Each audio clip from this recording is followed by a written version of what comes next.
Selamat pagi pemirsa, apa kabar Anda hari ini bersama saya Puji Lestari? Inilah kabar Indonesia.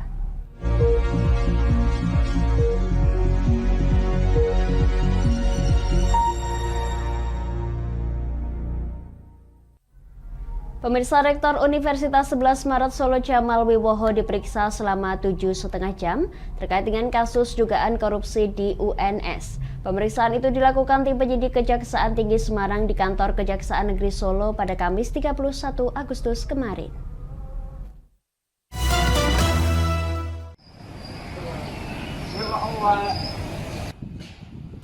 Rektor Universitas 11 Maret UNS Jamal Wiwoho diperiksa selama 7,5 jam oleh Kejaksaan Tinggi Semarang, Jawa Tengah di kantor Kejaksaan Negeri Surakarta pada Kamis 31 Agustus.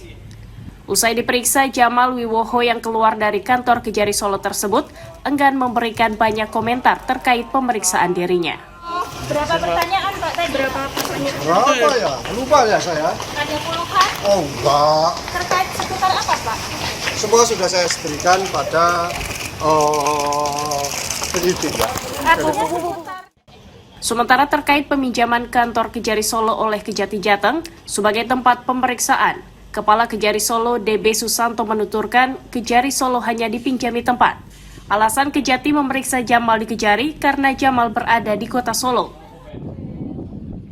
Kalau masalah itu, kan kami hanya penempatan. Selanjutnya nanti ke Kasipenkum. Terkait untuk penempatan ini gimana Pak prosesnya? Pokoknya kalau kita ini selama ada pelaksanaan pemeriksaan, ketika lokusnya itu di wilayah ya, misalnya kayak di Solo, Kejaksaan Tinggi maupun Kejaksaan Agung bisa meminjam tempat di Kejari.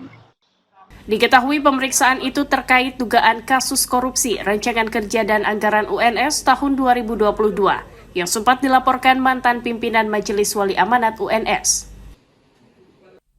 Pemirsa, Presiden Joko Widodo meninjau venue KTT ke-43 ASEAN di area JCC Senayan, Jakarta, Jumat 1 September kemarin. Usai peninjauan, Presiden menegaskan akan mengangkat isu ekonomi dalam pertemuan tingkat tinggi yang dijadwalkan pada 5 hingga 7 September 2023 tersebut.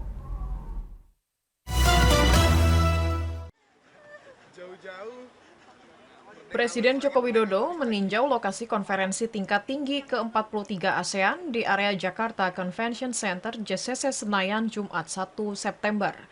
Presiden juga sempat menyambangi media center yang digunakan sebagai pusat informasi. Kepada media, Presiden menyatakan bahwa pada KTT kali ini Indonesia dalam keketuaan ASEAN akan mengangkat berbagai isu, utamanya perekonomian. Banyak tetapi fokusnya di ekonomi. Ya, pada pertumbuhan, ASEAN sebagai pusat pertumbuhan ekonomi, ya sejak awal saya sampaikan bahwa ASEAN ini tidak hanya berbicara tinggi-tinggi, tetapi betul-betul bisa ada manfaatnya ke bawah, ke masyarakat. Menteri Luar Negeri Retno Marsudi menjelaskan bahwa pertemuan kepala negara kali ini akan menghasilkan kerjasama konkret. Khususnya perekonomian dibahas dalam pertemuan ASEAN Business Advisory Council (ABAC). Di sela-sela pertemuan ini, akan ada pertemuan ABAC, ASEAN Business Council. Itu yang menjadi kaptennya adalah Kadin kita. Tetapi ada satu flagship event. Flagship event itu ASEAN Indo-Pacific Forum. Ini forum yang besar baru sekali dilakukan oleh ASEAN. Tujuannya adalah untuk menerjemahkan ASEAN Outlook on the Indo-Pacific 2019 yang diinisiasi Indonesia. Ini adalah turunannya. Sejauh ini terkonfirmasi 22 negara ASEAN menghadiri KTT ke-43 ASEAN, terdiri dari 11 negara ASEAN termasuk Timor Leste, 11 negara mitra wicara yaitu Korea Selatan, Jepang, India, China, Australia, Selandia Baru, Kanada, Rusia, dan Amerika Serikat, serta 2 negara undangan yakni Bangladesh dan Kepulauan Cook. Presiden Jokowi sendiri bakal memimpin 12 pertemuan tingkat tinggi ASEAN serta 13 pertemuan bilateral yang kemungkinan masih akan bertambah jumlahnya.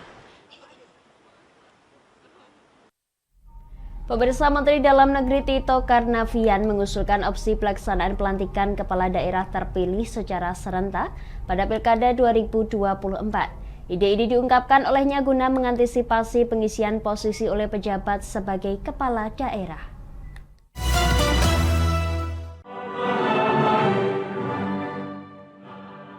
Menteri Dalam Negeri Tito Karnavian mengusulkan opsi pelaksanaan pelantikan kepala daerah terpilih secara serentak pada Pilkada 2024. Hal tersebut disampaikan Tito yang ditemui di Kompleks Istana Kepresidenan, Jakarta, Kamis 31 Agustus. Tito mengatakan pelantikan serentak sebaiknya dilaksanakan pada 1 Januari tahun 2025 karena pada tanggal 31 Desember 2024 yang definitif hasil Pilkada 2020 akan habis masa tugasnya sesuai undang-undang. Menurutnya, usulan tersebut disampaikan guna mengantisipasi pengisian posisi oleh penjabat atau PJ sebagai kepala daerah yang jumlahnya sangat banyak di masa transisi. Jadi hampir semua kepala daerah itu nantinya 1 Januari 2025 itu adalah PJ semua. Ini nggak efektif untuk pemerintahan. Dan kemudian kalau 27 November perlu 3 bulan untuk sengketa pemilu lain, berarti lebih kurang bulan Februari, Maret itu ada pelantikan. Cukup jauh dengan pelantikan presiden yang 20 Oktober. Tito menambahkan pemerintah juga berencana menerbitkan peraturan pemerintah pengganti undang-undang untuk mengubah jadwal pelaksanaan Pilkada 2024.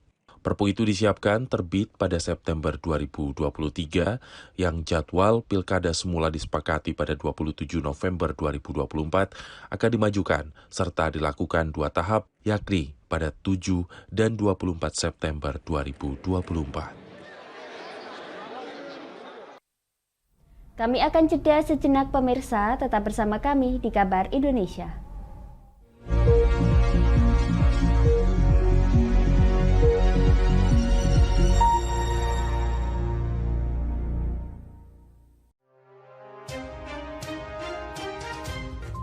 Inilah ketiga anggota komplotan pencuri spesialis pecah kaca mobil setelah melakukan penggelapan 20 sepeda motor dan 2 unit mobil dengan modus retal. Merangkum semua peristiwa sebagai berita yang penuh fakta. Bersama Puji Lestari, saksikan Jateng hari ini setiap Senin hingga Sabtu jam 4 sore hanya di Lingkar TV.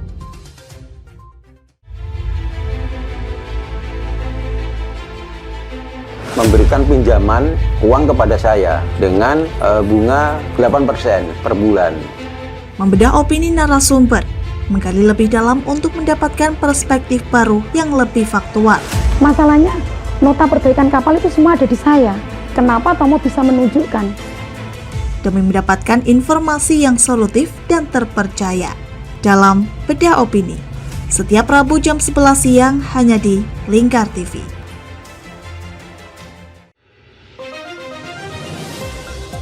Modus kedua pelaku ini berpura-pura kehabisan bahan bakar kendaraan. Setelah pelaku dibantu, mereka kemudian melakukan kekerasan dan mengambil paksa sepeda motor korban. Saat tiba di lapangan terbang Okbab, rombongan langsung dihadang 5 orang yang mengaku sebagai anggota KKB. Yakni melakukan bujuk rayu kepada korban yang merupakan santriwati pada momen kegiatan belajar mengajar khusus. Menyajikan informasi-informasi hangat dan terpercaya bersama Kabar Indonesia setiap Senin hingga Sabtu jam 7 pagi hanya di Lingkar TV.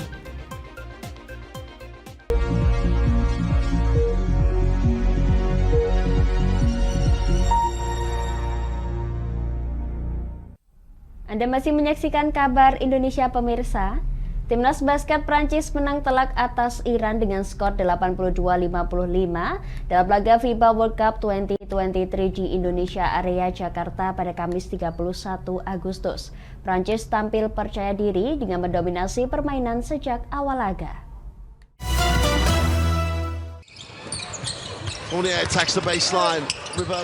Timnas basket Prancis menang telak atas Iran dengan skor 82-55 dalam laga FIBA World Cup 2023 di Indonesia Arena, Jakarta pada Kamis 31 Agustus.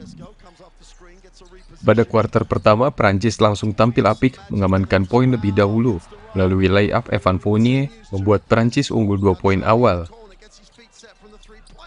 Prancis cukup impresif di awal kuarter dan mampu membuat Iran tertinggal 9-12. Pada kuarter 2 dan 3, Prancis semakin mendominasi dan berhasil menggagalkan beberapa serangan Iran. Memasuki kuarter keempat, Prancis semakin percaya diri. Mereka mampu meninggalkan Iran dengan selisih 29 poin pada skor 70-41. Prancis unggul hingga akhir laga dengan skor telak 82-55. Pelatih timnas basket Prancis, Vincent Collet, menyebut anak asuhnya bisa bermain apik setelah memasukkan para pemain muda. What happened last weekend was still in our head. But after a few minutes, young guys of our team gave us energy and we could get the lead. Kemenangan ini membuat Prancis untuk sementara memuncaki klasemen grup P. Selanjutnya timnas Prancis akan menghadapi Pantai Gading pada 2 September mendatang. Really did impress. Pemirsa, sekelompok pemuda yang tergabung dalam wadah pembaca nalar bergerak membantu anak-anak di pesisir Desa Pusong, Lok Sumawe untuk mendapatkan pendidikan yang layak. Selain membaca, menulis, dan berhitung, anak-anak putus sekolah ini juga diajarkan tentang akhlak dan perilaku. Bantuan sarana dan prasarana berdatangan untuk sekolah pesisir ini termasuk dari pemerintah kota Lok Sumawe.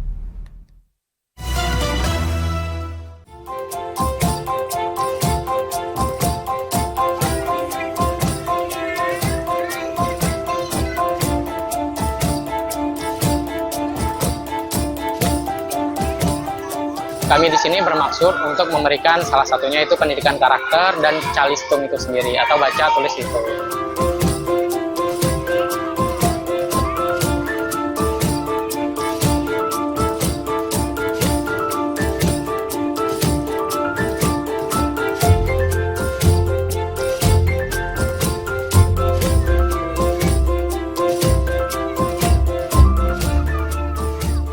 Anak-anak dimanapun mereka tumbuh dan berkembang, sejatinya selalu menghabiskan waktu dengan bermain dan bergembira bersama teman-teman sebaya.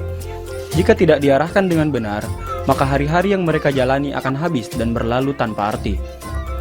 Seperti anak-anak di Desa Pusong, Kota Lok Sumawe, Provinsi Aceh ini, banyak di antara mereka yang tinggal di kawasan pesisir pantai desa ini putus sekolah karena berbagai macam alasan.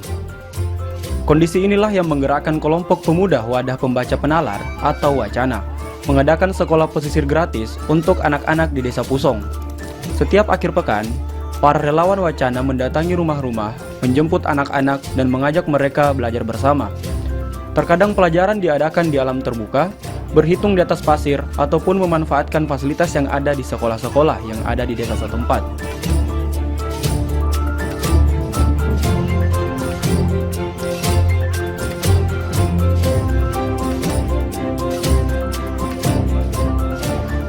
Selain membaca, menulis dan berhitung atau calistung, anak-anak pesisir ini juga mendapatkan pendidikan karakter tentang akhlak dan perilaku. Diharapkan, sekolah pesisir ini akan memotivasi anak-anak untuk meneruskan pendidikan di sekolah formal dan bisa menggerakkan orang tua serta warga untuk memberikan kesempatan sekolah lanjutan kepada putra-putri mereka.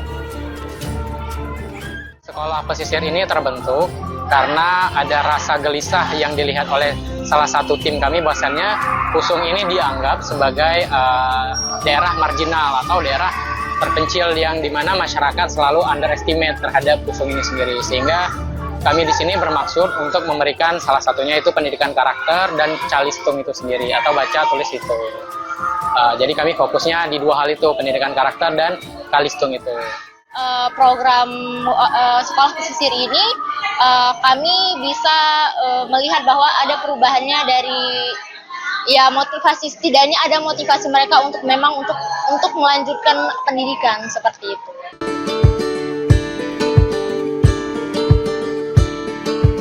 Program sekolah pesisir ini akan dijalankan selama 6 bulan. Jika terdapat perubahan pada perilaku anak, maka akan dilakukan wisuda atau pengukuhan yang direncanakan dilakukan di Aula Kantor Wali Kota Lok Sumawe. Pemilihan tempat wisuda ini merupakan salah satu bentuk dukungan dari pemerintah Kota Lok Sumawe, di samping dukungan saran dan prasarana lainnya. Yang pertama mensupport ini koordinasi dengan dinas perhubungan, mungkin saja itu mereka butuh kendaraan ya di sekolah untuk mendukung acara itu. Yang kedua, mungkin saja itu saya minta itu kepada bagian untuk menyiapkan tas macam paket lah untuk mereka belajar. Ya, entah buku tulis, alat tulis ya untuk disiapkan kepada anak-anak yang belajar itu. Selain dari pemerintah Kota Lok Sumawe, dukungan juga diberikan oleh para donatur berupa pengadaan fasilitas belajar, termasuk peralatan tulis dan buku bacaan. Adapun hal yang dirasakan paling sulit adalah minat belajar yang rendah, serta kebiasaan orang tua yang melibatkan anak-anak dalam kegiatan sehari-hari sebagai nelayan, seperti mencari ikan ataupun menjadi buruh upah membuat jaring pukat.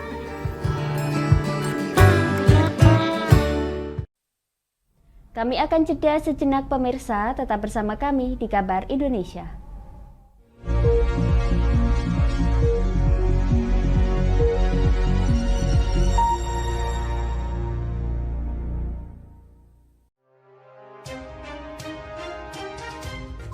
Inilah ketiga anggota komplotan pencuri spesialis pecah kaca mobil setelah melakukan penggelapan 20 sepeda motor dan 2 unit mobil dengan modus retard.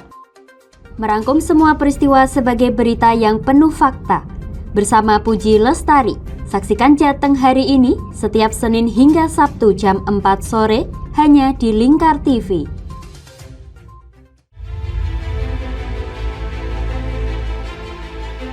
Memberikan pinjaman uang kepada saya dengan bunga 8% per bulan. Membedah opini narasumber, menggali lebih dalam untuk mendapatkan perspektif baru yang lebih faktual. Masalahnya, nota perbaikan kapal itu semua ada di saya. Kenapa Tomo bisa menunjukkan? Demi mendapatkan informasi yang solutif dan terpercaya. Dalam Bedah Opini, setiap Rabu jam 11 siang hanya di Lingkar TV.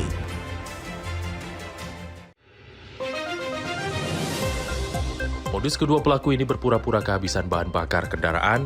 Setelah pelaku dibantu, mereka kemudian melakukan kekerasan dan mengambil paksa sepeda motor korban. Saat tiba di lapangan terbang Okbab, rombongan langsung dihadang 5 orang yang mengaku sebagai anggota KKB. Yakni melakukan bujuk rayu kepada korban yang merupakan santriwati pada momen kegiatan belajar mengajar khusus. Menyajikan informasi-informasi hangat dan terpercaya bersama Kabar Indonesia, setiap Senin hingga Sabtu jam 7 pagi, hanya di Lingkar TV.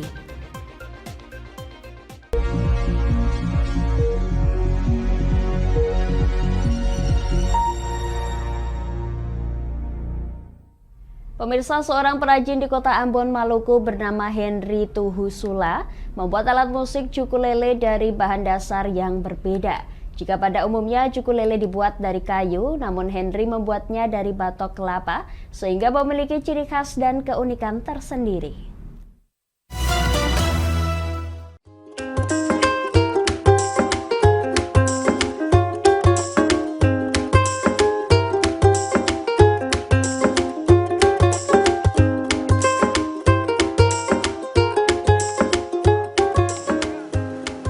Seorang perajin di Kecamatan Nusaniwe, Kota Ambon, Maluku, mengkreasikan batok buah kelapa menjadi sebuah alat musik ukulele yang memiliki ciri khas dan keunikan tersendiri. Ialah Henry Tuhusula, yang merupakan guru musik di SMA Negeri Latuhalat. Henry kepada Antara di Kota Ambon, Kamis 31 Agustus mengatakan, ide untuk membuat ukulele dari batok kelapa berawal saat tahun 2022 lalu. Dengan tujuan membuat hasil akhir yang berbeda. Berbahan dasar batok atau tempurung kelapa, ukulele hasil kreasinya menghasilkan suara yang lebih besar jika dibandingkan dengan ukulele pada umumnya. Untuk menghasilkan satu buah alat musik ukulele, jelasnya dibutuhkan waktu 3 hari hingga 1 minggu, mulai dari proses mencari bahan, proses pengeringan, hingga proses pemasangan tali senar. Adapun harga satu buah ukulele dari batok kelapa ini dipatoknya dengan harga berkisar dari Rp500.000 hingga Rp1.000.000 tergantung tingkat kesulitan. Ide ini ingin memberikan warna yang lain, ya, artinya bahwa ketika Portugis hadir di Maluku itu dia memberikan memperkenalkan musik Tede Braga alias musik dari mereka, dan kita memberi namanya ukulele atau kita kenal juga ada yang dengan nama juk. Tapi itu waktu itu masih buat dengan bahan alam yang ada di sekitar kita, yaitu dari batok kelapa atau tempurung kelapa. Dan karena itulah membuat dengan tempurung kelapa itu juga menjadi sesuatu hal yang perlu menjadi warna buat ukulele kita di Maluku. Selain dari batok kelapa, dia juga memanfaatkan buah maja atau kalabasa hingga bola pelampung jaring ikan menjadi alat musik ukulele yang dapat dimainkan segala kalangan.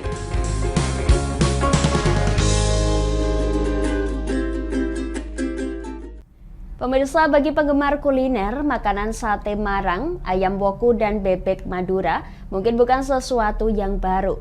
Semaja salah satu restoran yang berada di bawah grup Gaya Hidup Ismaya memberikan petualangan kuliner di tengah kota Jakarta dengan menyajikan sepiring penuh rasa Indonesia yang merupakan paduan tradisi dan modernitas racikan Chef Patrick Ramon.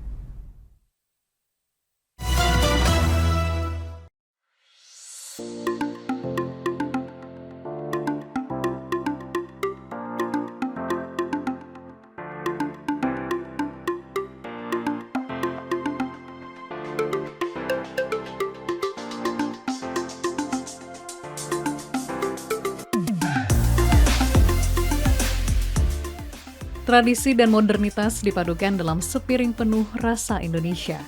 Itulah yang ditawarkan di restoran yang berada di tengah kota Jakarta ini. Hidangan khas Sumatera, Sulawesi, hingga Bali bisa ditemui di sini. Namun tampilannya terlihat berbeda karena mengadopsi gaya barat. Jadi Semaja ini memang konsep modern Indonesia pertama dari Ismaya. Ini beberapa hadirnya dan memang di sini itu terinspirasi dari pengalaman chef kami yaitu Chef Patrick Ramon. Dia senang banget pathway ini ke seluruh Indonesia dan dari hasil pathway-nya itu dia mengolah makanan-makanan tradisional Indonesia dengan teknik dan presentasi yang modern.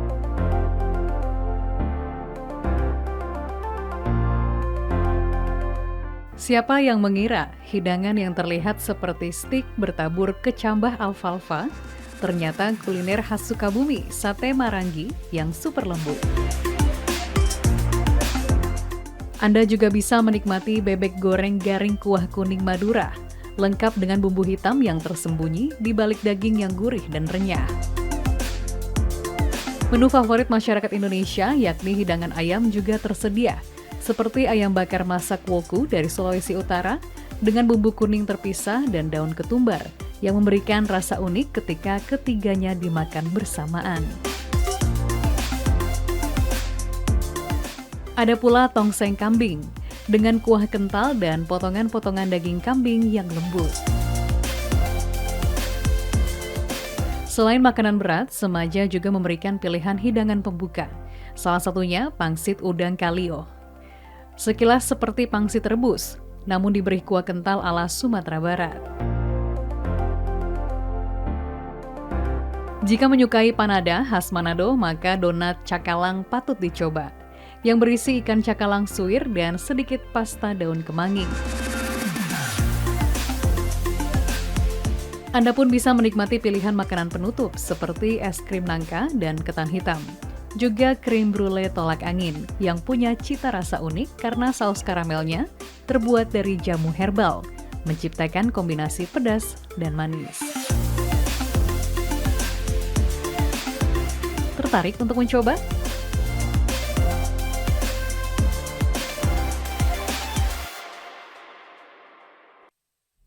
Demikian kabar Indonesia pemirsa, nantikan kabar Indonesia selanjutnya hanya di Lingkar TV. Saya Puji Lestari pamit dari hadapan Anda, selamat melanjutkan aktivitas Anda, selamat pagi dan sampai jumpa.